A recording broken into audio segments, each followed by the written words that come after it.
12 অধ্যায়। আজকের কাহিনী ফ্রান্সের পথে আশ্চর্য কাজ।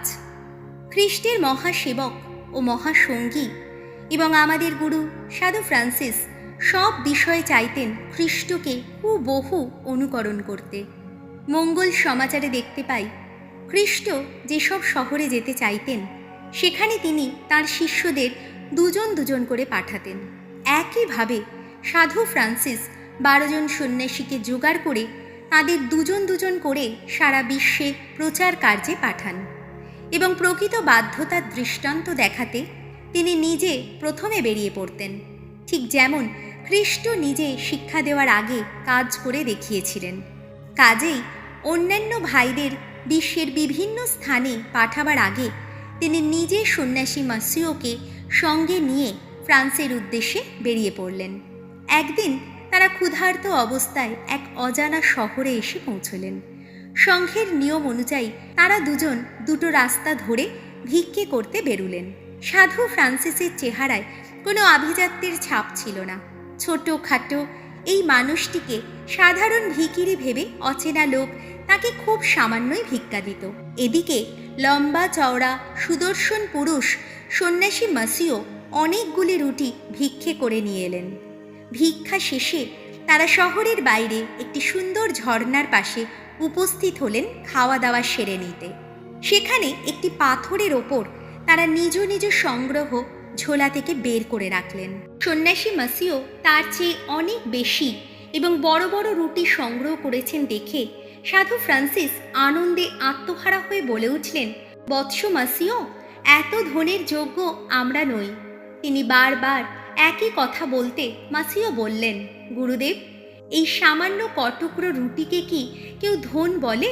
আমাদের মতো হত দরিদ্রের কী বা আছে? ঘর বাড়ি, চেয়ার টেবিল, বাসন কোসন বা চাকর বাকরদের কথা না হয় ছেড়েই দিলাম, জামা কাপড় বা রুটি কাটার মতো একটা ছুরি পর্যন্ত আমাদের নেই। সাধু ফ্রান্সিস বললেন, হ্যাঁ, ঠিক তাই।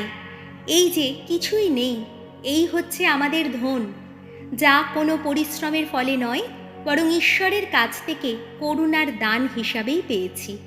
এই যে রুটির টুকরোগুলো আমরা ভিক্ষা করে পেয়েছি, এই মসৃণ পাথর, ঝর্ণার এই বিশুদ্ধ জল, এই হলো আমাদের ধন।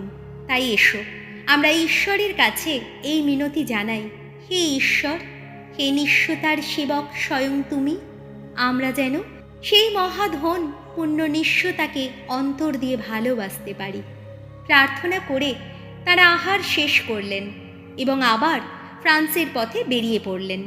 চলতে চলতে তারা একটি গির্জার কাছে এলে সাধু ফ্রান্সিস তার সঙ্গীকে বললেন, এসো, আমরা গির্জায় গিয়ে প্রার্থনা করি। গির্জায় ঢুকে সাধু ফ্রান্সিস বেদির পেছনে গিয়ে প্রার্থনা করতে শুরু করলেন। প্রার্থনার সময় তাকে ঘিরে এক স্বর্গীয় আলো বিচ্ছুরিত হতে লাগল। পুণ্য নিঃস্বতার প্রতি ভালোবাসার আগুনে তার হৃদয় জ্বলে উঠল। তার মুখমণ্ডল থেকে জ্যোতি বিচ্ছুরিত হতে লাগলো এবং মনে হলো যেন তার মুখ থেকে আগুনের শিখা নির্গত হচ্ছে। এই অবস্থায় তিনি সন্ন্যাসী মাসিওর কাছে এসে বললেন, আহ আহ বৎস মাসিও, তোমাকে আমার কাছে সমর্পণ করো। এভাবে তিনি 3 বার একই কথা উচ্চারণ করলেন এবং তৃতীয়বার তিনি নিঃশ্বাসের দ্বারা মাসিওকে শূন্যে তুলে ধরে কিছু দূরে আবার তাকে নামিয়ে দিলেন। এই ঘটনায় সন্ন্যাসী মাসিও অত্যন্ত বিস্মিত হয়ে যান। পরে সঙ্গী ভাইদের এই ঘটনার কথা উল্লেখ করে মাসিও বলেছিলেন যে সাধু ফ্রান্সিস যখন তাকে নিঃশ্বাসের দ্বারা শূন্যে তুলে আবার নামিয়ে দেন, তখন তিনি পবিত্র আত্মার এমন এক সুন্দর কোমল অনুভূতি অনুভব করেছিলেন যা তিনি জীবনে আর কখনো করেননি।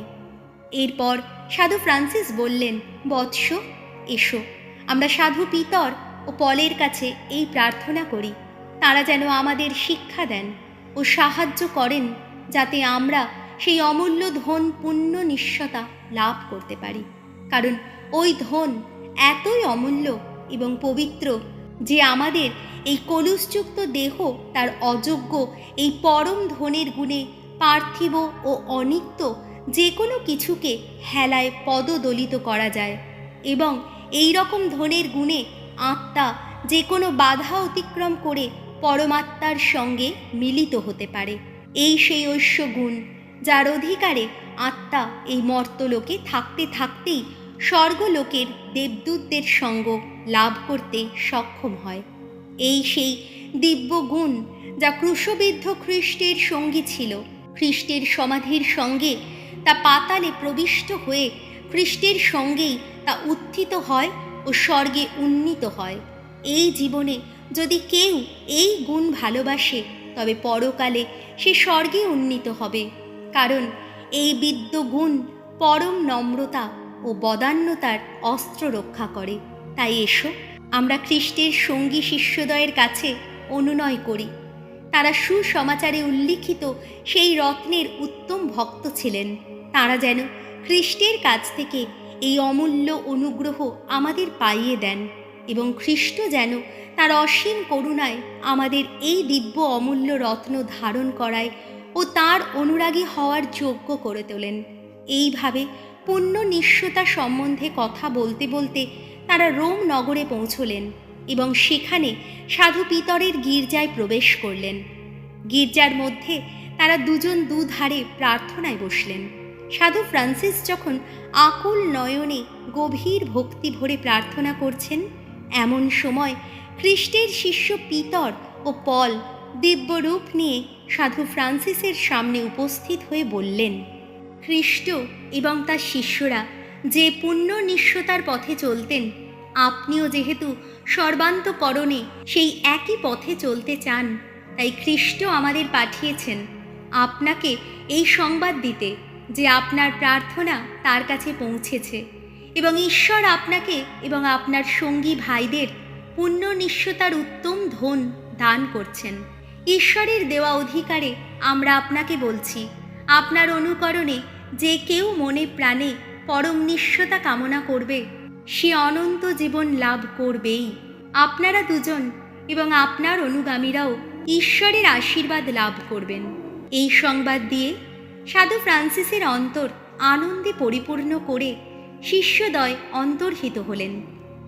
প্রার্থনা থেকে উঠে সাধু ফ্রান্সিস তার সঙ্গীর কাছে গিয়ে জিজ্ঞেস করলেন, ভগবান তার কাছে কিছু প্রকাশ করেছেন কিনা? তিনি উত্তর দিলেন, না।